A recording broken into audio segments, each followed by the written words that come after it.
Hi అండి, అందరికీ నమస్తే. Welcome back to mama's kitchen. నేను మీ సుమతి. ఈరోజు మేము మంచి ట్రెడిషనల్ రెసిపీ ఒకటి తీసుకొచ్చామండి. మన నెల్లూరు పేరు చెప్పంగానే నాన్ వెజ్లో ముందుగా అందరికీ గుర్తొచ్చే రెసిపీ చేపల పులుసు కదండి. మరి ఈ చేపల పులుసులో మేము ఎటువంటి మసాలా పొడి కానీ అల్లం వెల్లుల్లి పేస్ట్ కానీ వేయకుండా అందరికీ అందుబాటులో ఉన్న ఇంగ్రీడియంట్స్తో చాలా సింపుల్గా టేస్టీగా ఈ రెసిపీని నేను మా అత్తమ్మ దగ్గర నేర్చుకున్నానండి. మా అత్తమ్మ వాళ్ళ అత్తమ్మ దగ్గర నేర్చుకుందండి.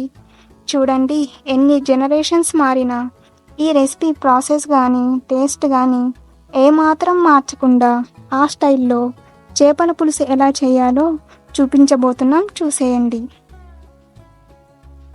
చేపల పులుసులోకి మేము గండి చేపని యూస్ చేస్తున్నామండి. ఈ గండి చేపని కొన్ని ప్రాంతాలలో రోహు ఫిష్ అని కూడా పిలుస్తారట అండి. మేము తీసుకున్న చేప వెయిట్ వచ్చేసి 1100 to 1200 గ్రామ్స్ మిడిల్లో ఉంటుందండి. ఈ చేపని మనం పులుసులోకి యూస్ చేస్తున్నాం కాబట్టి చేప ముక్క కొద్దిగా మందంగా ఉండేలా తీసుకోవాలండి. అప్పుడే ముక్క చెదిరిపోకుండా ఉంటుంది. ఈ చేప ముక్కల్లో కొద్దిగా ఉప్పు వేసి నీచు వాసన రాకుండా శుభ్రంగా కడిగి పెట్టుకోవాలండి. ఇప్పుడు పెద్ద సైజు ఉల్లిపాయలు 2 తీసుకొని ఈ విధంగా సన్నగా కట్ చేసి పక్కన పెట్టుకోవాలండి.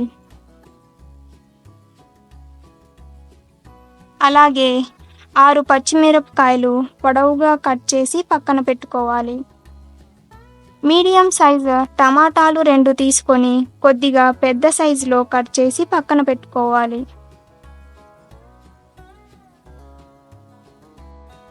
మామూలుగా అయితే ఇక్కడ మామిడికాయ తొక్క తీయకుండా అలానే వేసుకోవాలండి. కానీ మేము తీసుకున్న మామిడికాయ తొక్క మరీ మందంగా ఉండడం వలన ఈ విధంగా తొక్క తీసుకుంటున్నామండి. ఇలా పీల్ చేసుకున్న మామిడికాయని కొద్దిగా పెద్ద సైజులో ముక్కలుగా కట్ చేసి పెట్టుకోవాలండి. ఈ చేపల పులుసులోకి 100 గ్రాముల దాకా చింతపండుని తీసుకొని ఒకసారి వాష్ చేసి ఇందులో 500 ml వాటర్ పోసుకొని ఒక 10 నిమిషాల పాటు నానబెట్టుకోవాలండి.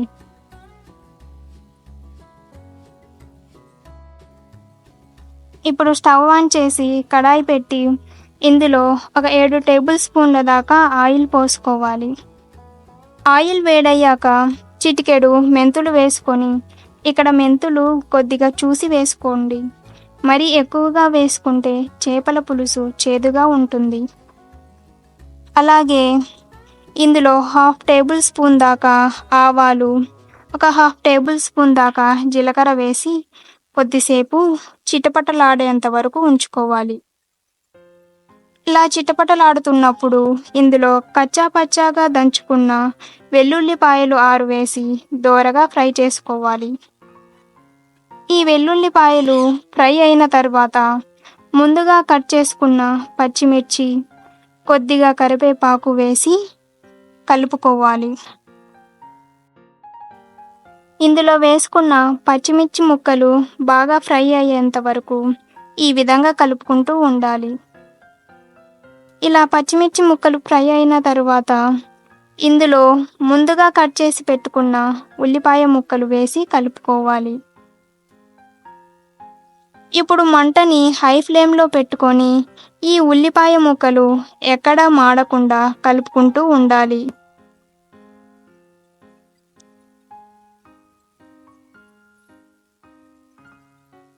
మనం వేసుకున్న ఉల్లిపాయ ముక్కలు ఈ విధంగా లైట్ గోల్డెన్ కలర్లోకి వచ్చే వరకు ఫ్రై చేసుకోవాలి.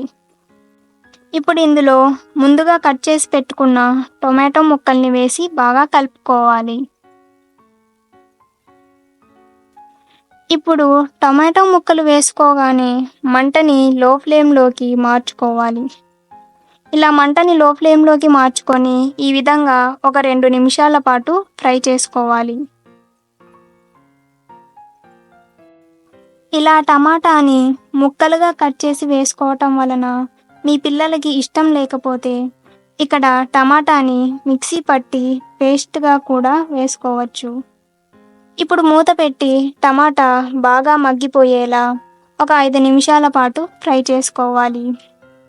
ఇప్పుడు మూత తీసి టమాటా ముక్కలు ఈ విధంగా బాగా ఫ్రై అయిన తర్వాత ఇందులో 1/2 టేబుల్ స్పూన్ దాకా పసుపు వేసి కలుపుకోవాలి.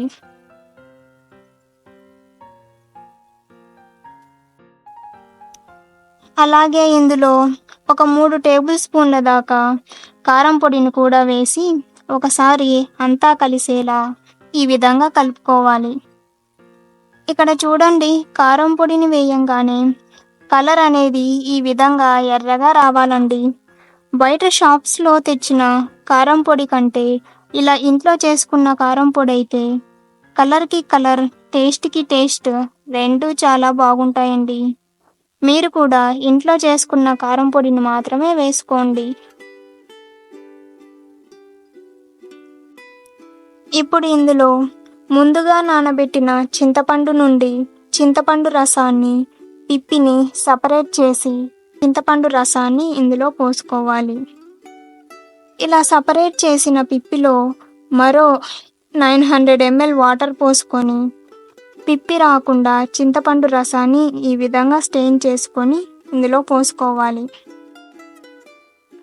ఇప్పుడు ఇందులో మీ రుచికి తగ్గట్టుగా కొద్దిగా ఉప్పు వేసుకొని బాగా కలుపుకోవాలి. ఇప్పుడు మూత పెట్టి మంటని మీడియం ఫ్లేమ్లోకి మార్చుకోవాలి. మనం వేసుకున్న చింతపండు పులుసును ఒక 15 నిమిషాల పాటు ఉడికించుకోవాలి. ఇప్పుడు మూత తీసి మనం వేసుకున్న ఉప్పు, కారం సరిపోయిందో లేదో ఒకసారి చెక్ చేసుకోవాలి. ఒకవేళ తక్కువ అయితే మీ రుచికి తగ్గట్టుగా అడ్జస్ట్ చేసుకోండి. ఇక్కడ నాకైతే కారం తక్కువ ఉంది కాబట్టి కొద్దిగా కారం పొడి వేసి కలుపుకుంటున్నాను. ఈ విధంగా కారం పొడి మొత్తం పులుసులో కలిసేలా ఇలా కలుపుకోవాలి. ఇప్పుడు పులుసు ఆల్మోస్ట్ 70% ఉడికిపోయిందండి. ఇలా ఉడికిపోయిన తర్వాత ఇందులో ముందుగా శుభ్రం చేసి పెట్టుకున్న చేప ముక్కల్ని ఒకదాని తర్వాత ఒకటి వేసుకొని ఈ విధంగా పులుసులో ముక్క మొత్తం మునిగేలా అడ్జస్ట్ చేసుకోవాలి.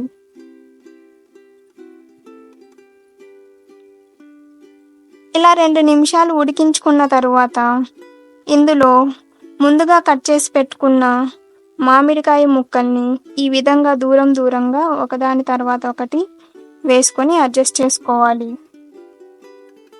ఇప్పుడు గరిట పెట్టకుండా ఇలా బాండిల్ని పట్టుకొని ఈ విధంగా కదుపుకోవాలి. ఇప్పుడు మూత పెట్టి మంటని లో ఫ్లేమ్లో పెట్టుకొని ఒక 15 నిమిషాల పాటు ఉడికించుకోవాలి.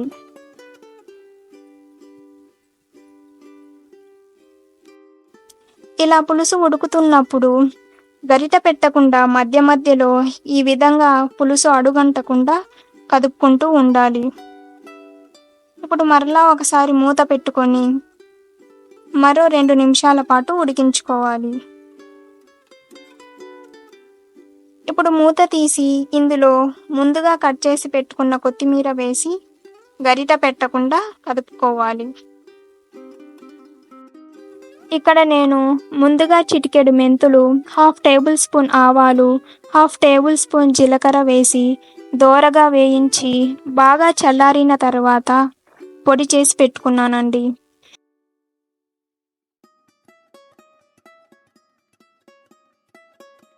చేపలకు తగ్గట్టుగా 1/2 టేబుల్ స్పూన్ ఈ పొడిని వేసుకొని ఈ విధంగా కదుపుకుంటున్నాను. ఈ చేపలకి ఈ ఫ్లేవర్ మొత్తం పట్టేలా ఒకసారి మూత పెట్టుకొని ఒక 5 నిమిషాల పాటు ఉడికించుకోవాలి. ఇప్పుడు మూత తీసి ఈ విధంగా పులుసు చిక్కబడి ఫిష్ ముక్క ఎర్రగా వచ్చిందంటే మనం చేసుకున్న చేపల పులుసు రెడీ అయినట్లేనండి.